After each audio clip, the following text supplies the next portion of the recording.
This is a ManeHustle Media podcast.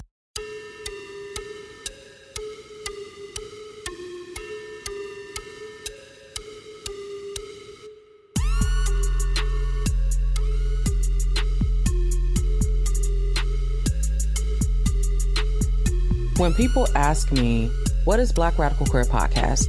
I tell them that BRQ is a show for Black queer folks to tell our own stories on our own terms. So it's a show where we're not objects or sidekicks or props or any of those things. We are the subjects.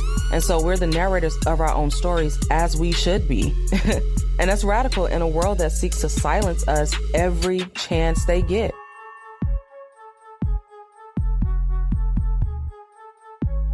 All the way from the A, you listen to My Favorite Lesbian on BRQ. Hey, stay locked in with your favorite lesbian on Black Radical Queer. Yeah. Hey y'all, this is Javia Nicole, aka your favorite lesbian, and you're listening to Black Radical Queer Podcast, our stories on our own terms.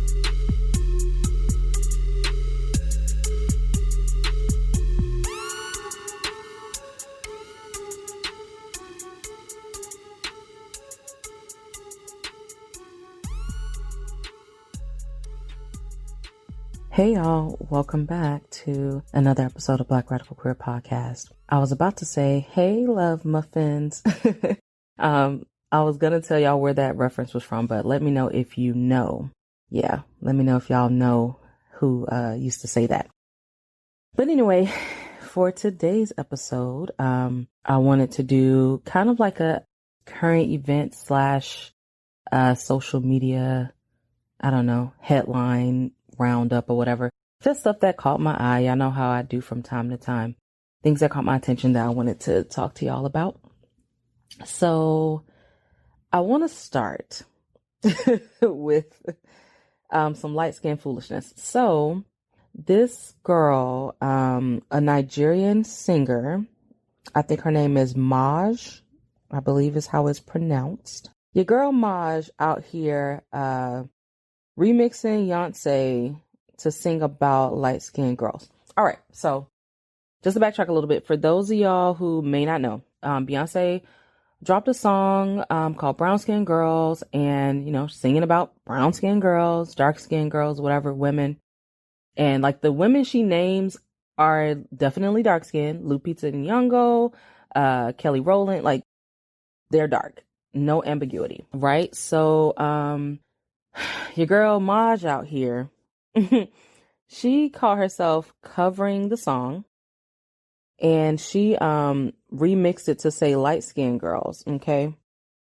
So, first of all, she came out the gate with these struggle vocals. So I already was feeling away because I'm like, you call yourself covering this song, made a little video, and the vocals are struggling. Struggle vocals, okay? So that's you know, red flag number one. Number two, she, you know, covered this song and you know, remixed it to say light skinned girls, and your girl Maj is not even light skinned. She ain't light skinned, y'all. Like, she is brown. So I'm like, why are you remixing this song, right? So, of course, so she posted this on Twitter talking about light-skinned girls. I got something for y'all or whatever. And my feed, my timeline feed, whatever you call it on Twitter, bruh, it was wild. It was just like blowing up. Folks were going in on her like, girl, no, this ain't it. Why did you do this? Light-skinned girls, y'all got to take this L. It was really bad. If you have not seen it, maybe if you Google it, I don't know if she's taking it down. I saw it on Twitter. So, because, you know, the receipts don't die. So even if she deleted it, it still exists, I'm sure, somewhere. But yeah, it's really bad. It's really bad, y'all. If you haven't heard it. So I've actually found this, this like article or whatever that I guess somebody interviewed her and asked her, like, why did she remix the song, or she spoke out, whatever, you know. And I had never heard of Maj before, so I don't know how popular she is, like, before this or anything. So I don't know if she's somebody who I don't know, should have been paying attention to before. I have no idea like what kind of following she has, but y'all, this is a hot mess. And she received a lot of backlash. So she covered this song. It says she made the song to celebrate light-skinned ladies because she felt like the song ignored them. Probably the first thing to ever ignore light-skinned girls. So folks were like, okay, that's unnecessary. And she did an interview with BET Digital. She was like, I meant no harm. She said, my inspiration for remaking Brown Skin Girl was to connect all of us Black women through this song by including our more fair-skinned sisters. Okay. Mind you, she ain't light-skinned, but, I digress. She also said, my intent was all about inclusion.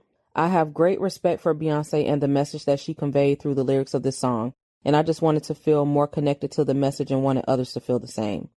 I truly feel we all should be proud of ourselves as melanated women, and my goal was to share the spirit of that pride. Like, are you kidding? I can't.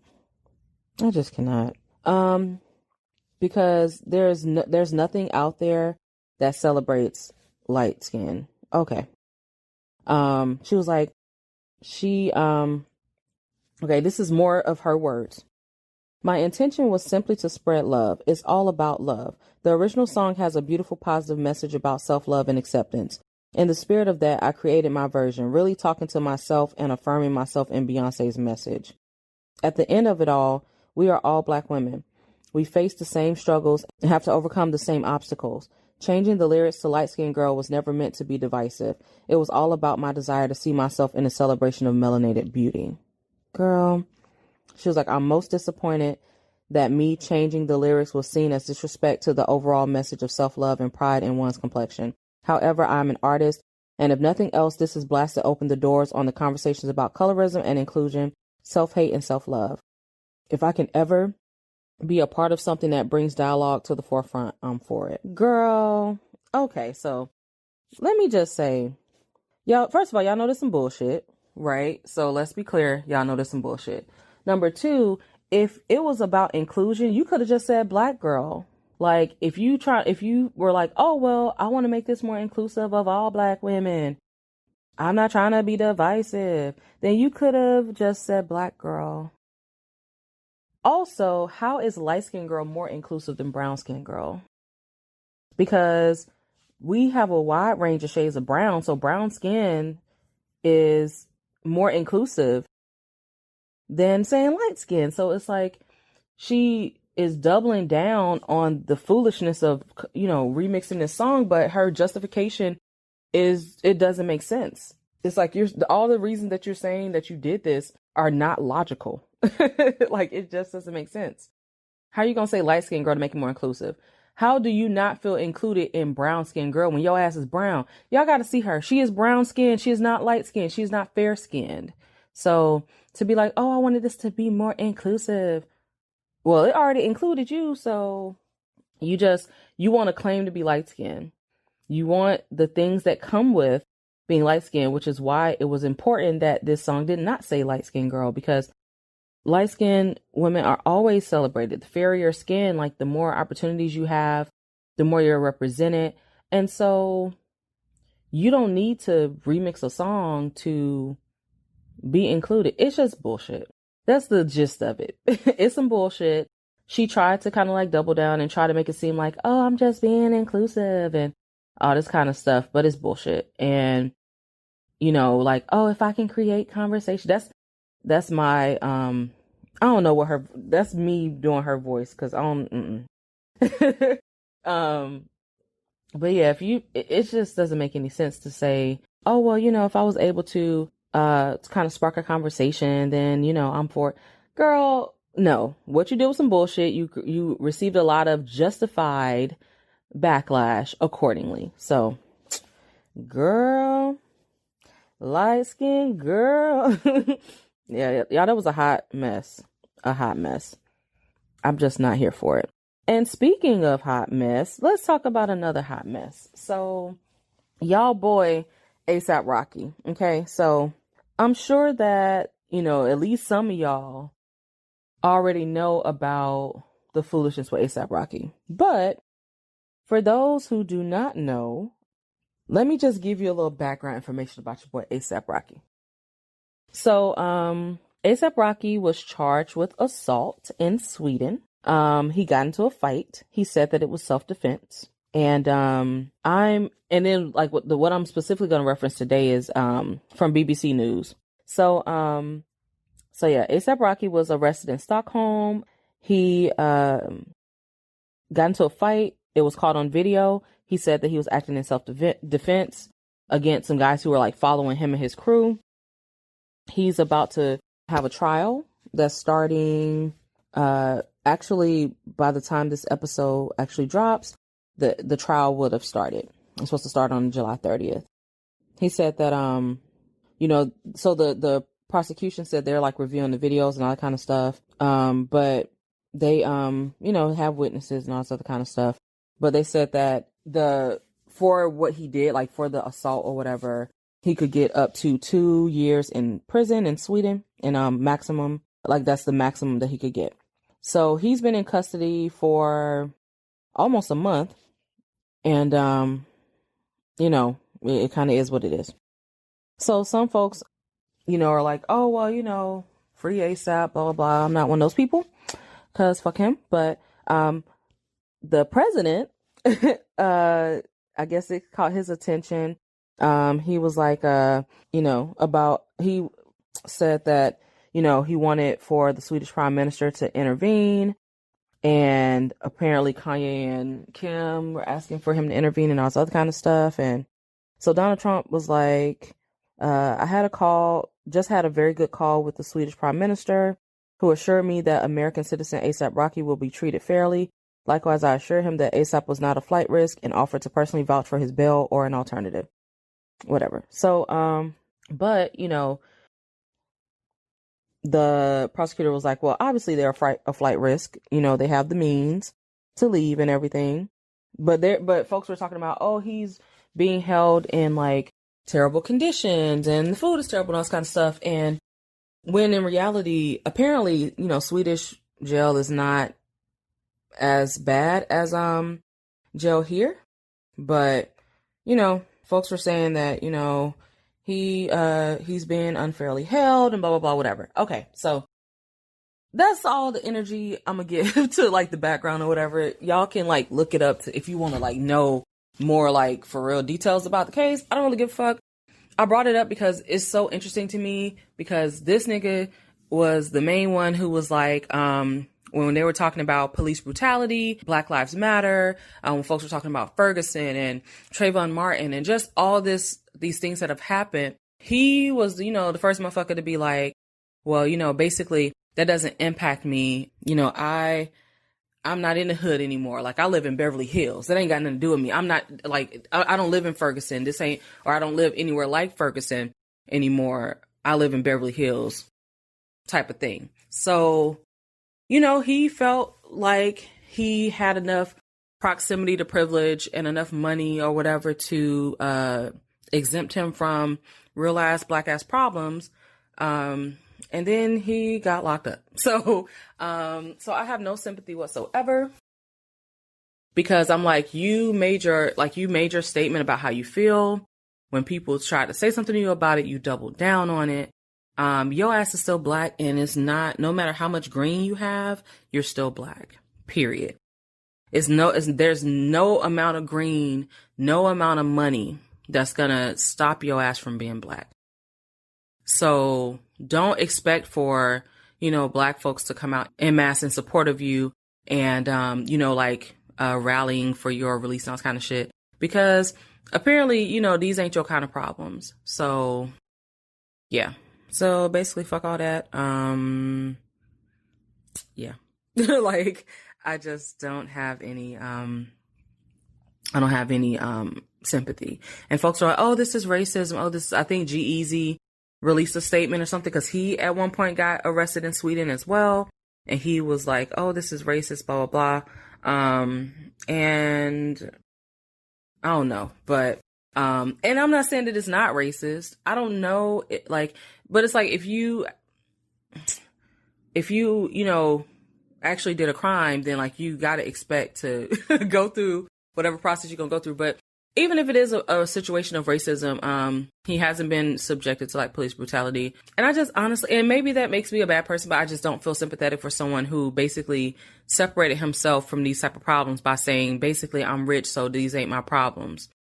But in reality, they are problems for your black ass as well. So have fun with that. I don't know what's going to happen with the trial, but it's neither here nor there.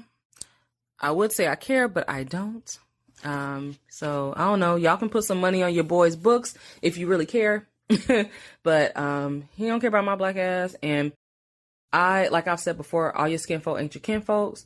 And I absolutely do believe in the ability of people to grow and learn. And I believe in calling people in. I believe that I think that, we all have our things we have to unpack. I know that there were things I used to feel or think or say or do that were problematic as fuck. And I know that I'm constantly working on unpacking my shit. And we are all problematic in some way. None of us are exempt from that. I recognize all those things, but I also acknowledge that grown folks are going to be grown. I'm not going to make excuses for a grown ass person. And with the accessibility that he has, thanks to his money, I don't feel like there's an excuse for his foolishness. So in terms of him being like, hey, this ain't my problem, I live in Beverly Hills or whatever, separated himself from the struggle or whatever. Okay, fine. But that's the decision you made. And so we are not in alignment, because I absolutely identify with, the struggle basically. So if that's not something you're in alignment with, then I can't align with you. Like we have two different value systems, obviously. And so that's why I'm like, okay, well, it's not my ministry. I don't wish harm on anybody, but it's just like, I'm not losing any sleep over your foolishness. I don't know. Maybe this will be like a wake up call or something for him. Maybe. Maybe not, because he's also the type of person who, in the past has doubled down on saying shit like that. And, if you think you're an exceptional Negro, that's fine. Do what you do. So anyway, moving right on along from that, shifting away from foolishness to excellence, I want to talk about one of my favorite actresses. I love me some her, MJ Rodriguez. So if you're not watching Pose, please watch Pose. Pose is dope. It's so beautiful to see such an array of trans actors, actresses doing their thing on Pose. The storyline is good. There are really some just dope ass performers on there. So if you ain't watched it, go ahead and check it out. It's popular for a reason. I'm here for it. But listen here. I saw this article that was like MJ Rodriguez. This was, I think, wasn't it Out magazine? Yeah, it was an Out magazine. That says MJ Rodriguez is the most overlooked performer of the year. And I have to agree. I mean, I think that MJ is starting to get more attention now, the more that she does, but I do want to see her get more roles and stuff. I'm excited to see that other folks off of Pose are getting more opportunities. And I definitely want her to get more opportunities as well. I feel like she acts her ass off. I actually really, really enjoy her. I just think, I don't know, she's been really, really great to watch. And I follow her on Instagram. I enjoy her Instagram as well. But yeah, I think that she does a damn thing. So, but when folks are looking at, Pose in terms of like award season and stuff like that, and I heard, people's names come up, but I didn't really hear her name come up in terms of award nominations and things like that. I definitely think that is unfortunate. I definitely think she's deserving. She may be one of those people where it might be like the next award cycle when people wake the fuck up and start giving props where it's due. But she just gives me my life. She really does. So for people who do not watch Pose, let me read like this brief little snippet that they mention in Out magazine. So it says, for the uninitiated, so that's y'all mofos who have not seen Pose. For the uninitiated, Pose chronicles the lived experiences of Black and brown queer people in the ballroom world of the late 80s. The family drama centers on Blanca, that's MJ's character, centers on Blanca, mother of the new House of Evangelista, who's fighting to establish a legacy, her sometimes defiant house children, and the members of her old house who've become her biggest rivals. Since its premiere this summer, the show has been applauded for a number of history-making feats. And this show premiered in the summer of 2018. So it was last summer. Okay, so the first to center 5 trans actresses as series regulars, the first to have a trans woman of color in its writer's room, and the first to have an episode directed by a Black trans woman. Pose even nabbed 2 Golden Globe nominations for Billy Porter's role as a father figure to the community in Best Drama Series. Such recognition is undoubtedly deserved and truly only the beginning of accolades the show should garner in the coming year. But it's important to highlight the talent on display when Rodriguez comes on screen. Now, if you haven't seen Pose, you can even go on YouTube and just kind of see clips and just see her awesomeness. So I don't want to say too much about it. I don't want to, it to be a spoiler, but yeah, she's a house mother. She was a member of a house. She's kind of like an underdog type of character. And she was a member of a house. She was not seen as one of the quote unquote pretty girls or one of the girls that kind of passed easily. And so, so she was a member of a house. And then she ended up eventually launching her own house. And she is, she takes in kind of this, I don't know, I kind of want to say gang of misfits, but, just a mix of folks who have been in one way or another kind of ostracized by their families. And she takes them in and, is really trying to help them work toward their goals while also trying to figure out her own life and things that she's struggling with and, just dealing with a lot of stuff. So I think that she does an excellent job at really kind of showing us this struggle between her figuring out her own individual shit and her, processing through all that, as well as her being a strong supportive figure for these folks she has taken in as family. She's a badass. Watch Pose. I've mentioned Pose a few times on the show, but I think MJ is a treasure. I think it was on Facebook. So I was MJ is such a gem, but I really do think so. I just really enjoy watching her. And she's definitely not the only one. I mean, Pose has a beautiful array of talented people who are involved in it. But I do feel like she's kind of a little bit less noticed than some, Billy Porter is such a standout person, and I feel like he gets a lot of recognition. And because he's very much a standout person on and off screen. And so, yeah, I think that he gets a lot of attention, and it's deserved. Don't get me wrong. It's absolutely deserved. But MJ doesn't get that type of attention. And part of that, I think, is a personality difference. She actually, to me, seems like she's more reserved.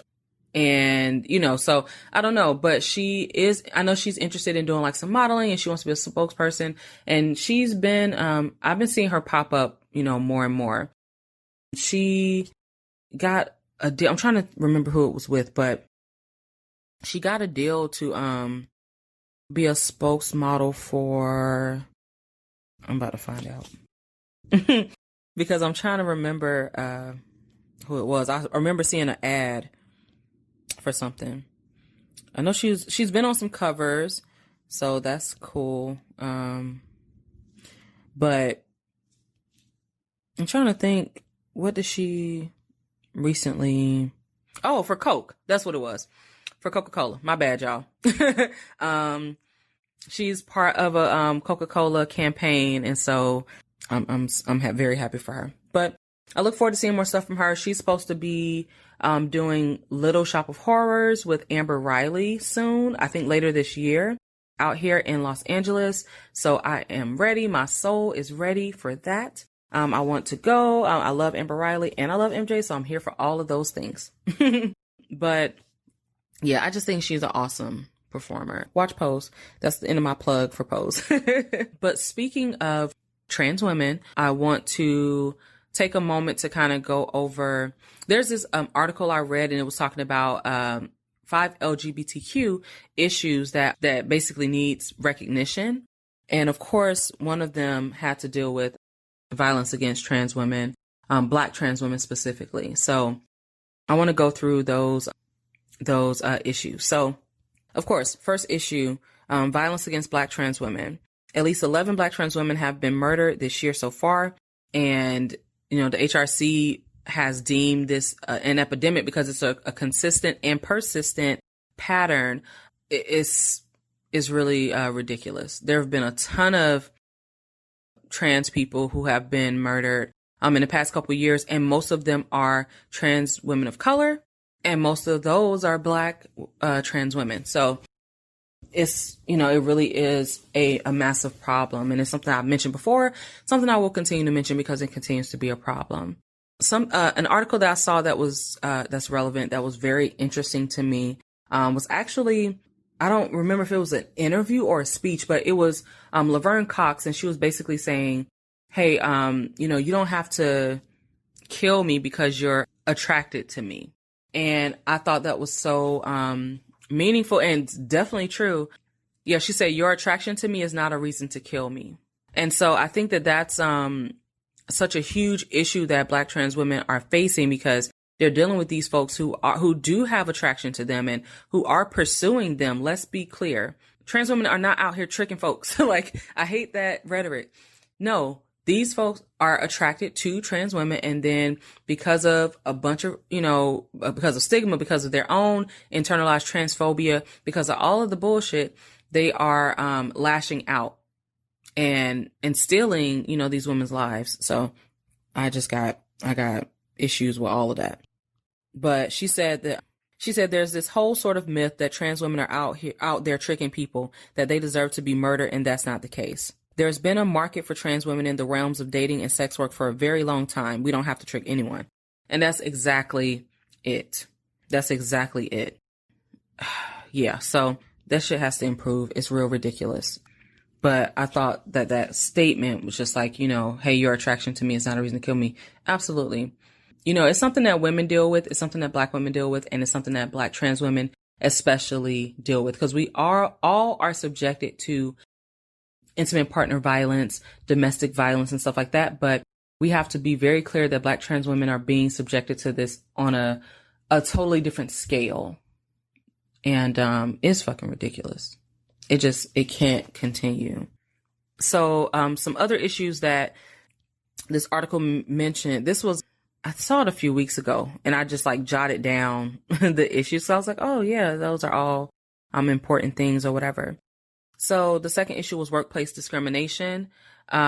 So in I think it was back in April, it was definitely a few months ago, but the Supreme Court basically said they were going to hear a case that would look at, there should be laws that ban job discrimination based on sexual orientation and gender identity. So yeah, it's basically just saying companies and stuff should not be able to discriminate based on gender identity and sexual orientation. And there are places that already have that in place. I know out here in the state of California that is in place, statewide or whatever. But some things are more so on a company level. Some companies have that in their discrimination policy and others do not. So basically, we already have, is it Title VII? I think it's Title VII. Basically, it's the title that prevents companies from discriminating against employees based on race and sex, ethnicity, religion. And so the Supreme Court is determining whether that should be extended to encompass sexual orientation and gender identity, which, yes, that shouldn't even be a question, but this is the world we live in. So yeah, that's something that needs to be looked at, because particularly trans folks are having issues with accessing healthcare through work and the things that you're entitled to as an employee. You shouldn't have issues accessing those things just because you are an LGBTQ person, whether it's family leave and you're, whatever, it's family leave or it's health benefits or all those kind of things. LGBTQ people are facing discrimination and barriers for those things. So yeah, that's definitely an issue, right? Because we know that LGBTQ folks are absolutely doing the work.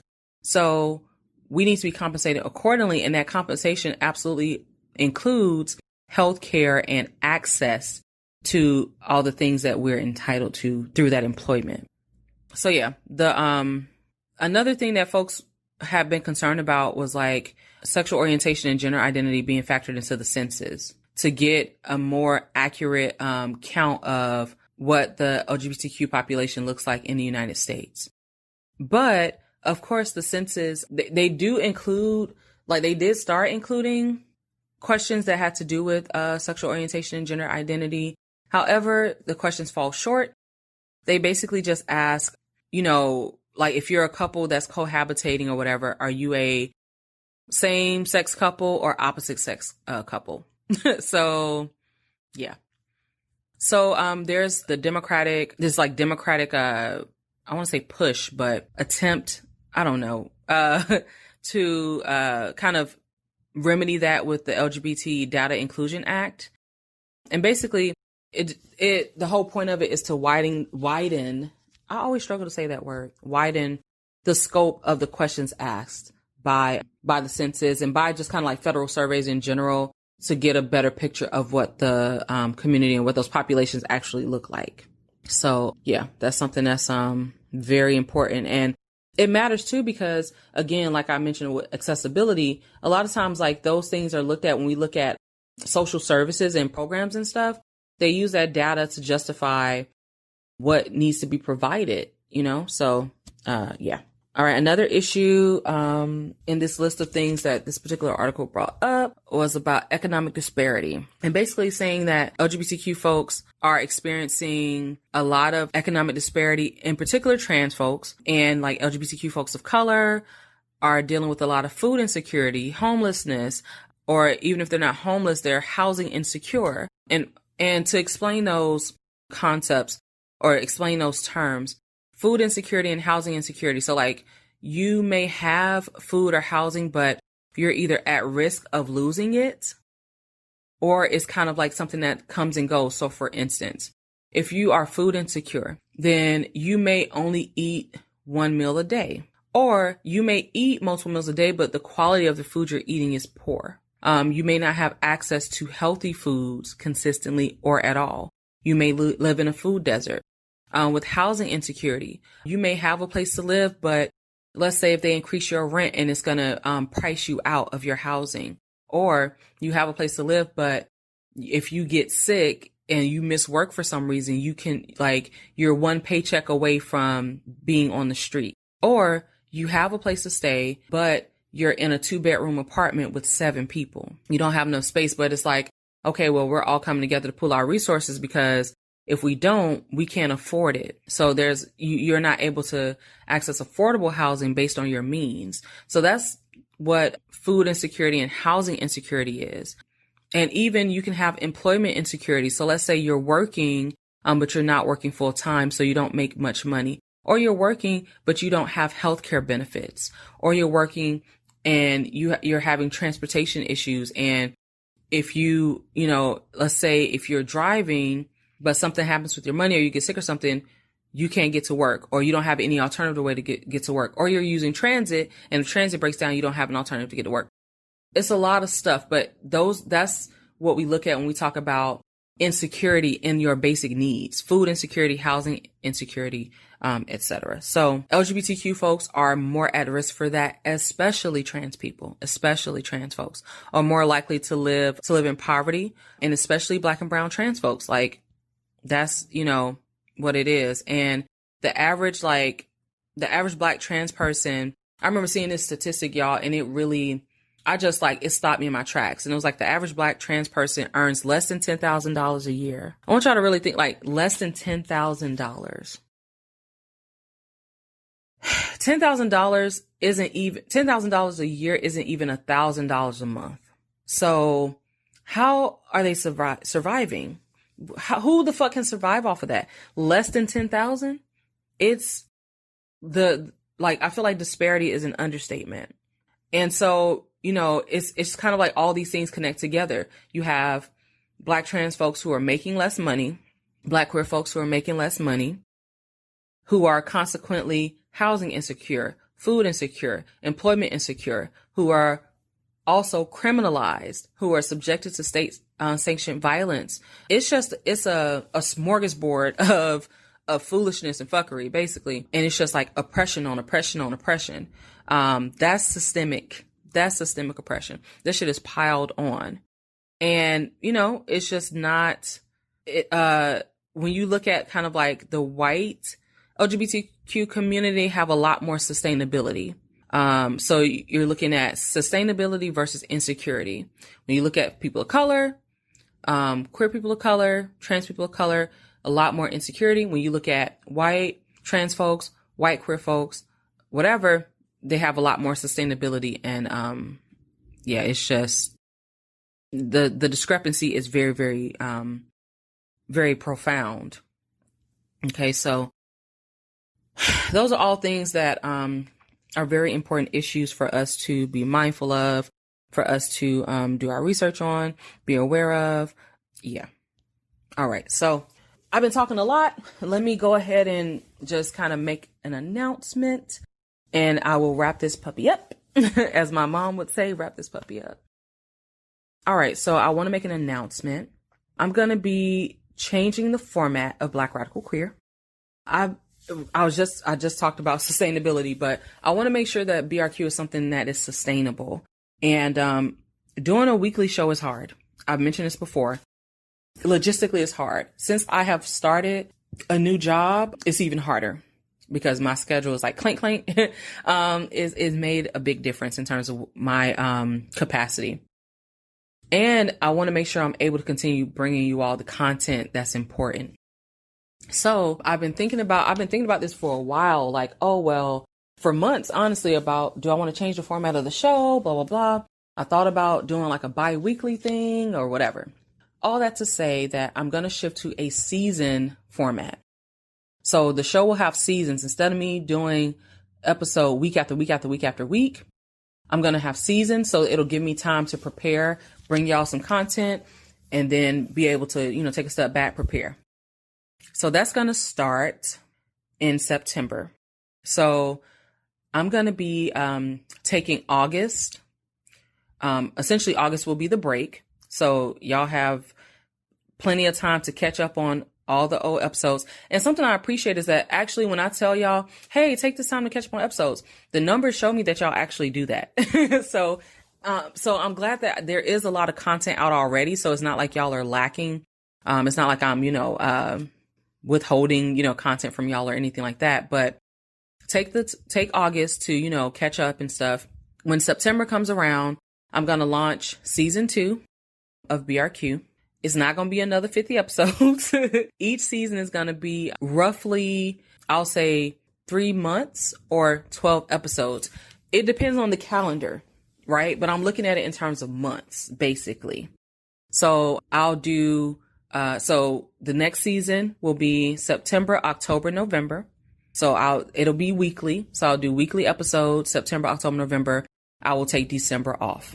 Then I'll do weekly episodes, January, February, March. I'll take April off. Then I'll do May, June, July, take August off. So, that's kind of how the rotation is going to be. You have 3 months on, 1 month off, 3 months on, 1 month off. It'll give me time. I know that a month passed by fast. When I first started this show, I had time to kind of prep and create like this stockpile of episodes. So I was able to drop, the episodes for you all, and I wasn't recording week by week by week. I could record a bunch and then take a break and take a break. And it was a little more balanced for me. And so I want to be able to shift back to something more like that, where I get downtime to really prepare content, line up interviews, schedule with people, figure out kind of what I want the common thread to be. So so that's what I'll be doing. So this will be the last episode until season 2 starts in September. I'm actually really excited to shift to this format. As soon as I made the decision, I felt a huge relief because I don't want for the quality to decrease because I'm just cranking out episodes. That's going to be a no. I don't want to do y'all like that. And I need more time to be able to coordinate with schedules with people. And I got my own life stuff going on. I have some ideas that I've been wanting to do that's just kind of hard to do while I'm also trying to crank out episode week by week. So I'm excited when season 2 comes back, or, when we come back for season 2, I'm just excited to bring y'all some new stuff. Yeah. So that's going to be the new format. Thank you all who, just have been supportive. And I did a post on Facebook basically saying like, hey, I'm going to have to switch. And it was my sister who actually mentioned like another podcast she listens to that, does a seasonal format. And it's something I had been thinking of from the jump, but I just kind of felt like I honestly didn't feel like I was established enough in the beginning to start out with seasons. Because I felt like, okay, if I do seasons and then I take a break, like do a season, take a break, what if folks stop listening? Like when I come back for the next season, what if they stop listening because I've been gone for a few weeks? But since, we've been in this thing now for over a year, I do see that I have like my solid kind of like core following, my core listener base. Y'all are coming through on all these episodes. Y'all are going back and listening to old episodes.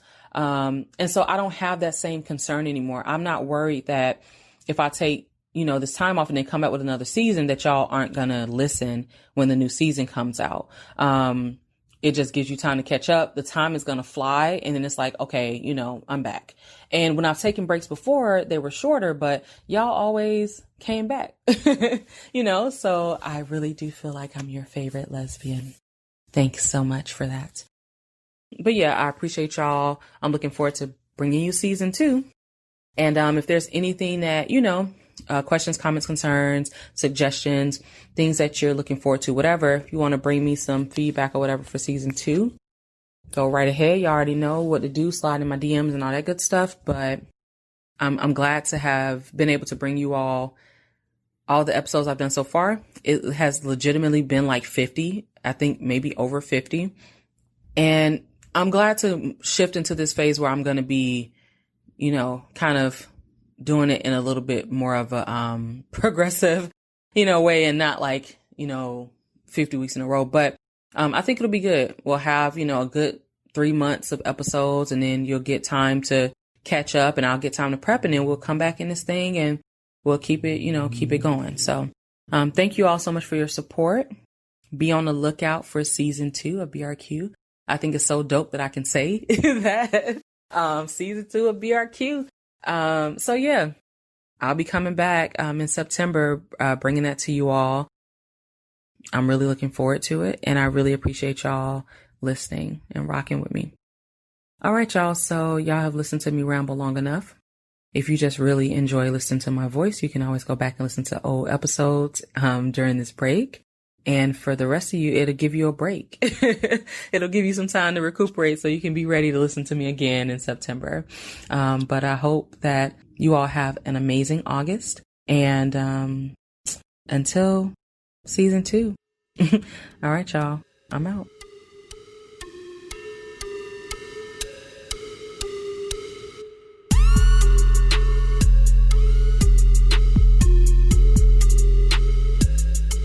Black Radical Queer is a ManeHustle Media podcast hosted by Javia Nicole. BRQ is produced and edited by Charmaine Fury, and the show's theme music was created by The Brothers Records. You can connect with us on Twitter or Instagram at Black Rad Queer. That's BLK RAD QWR. You can also connect with us on Facebook through the Black Radical Queer Podcast Facebook fan page or the BRQ discussion group. You can get Black Rad Queer merch on teespring.com/Black Rad Queer, BLK RAD QWR. And you can leave a voicemail, call in, ask a question, those types of things on the BRQ Google Voice line. And that number is 937-601-8647.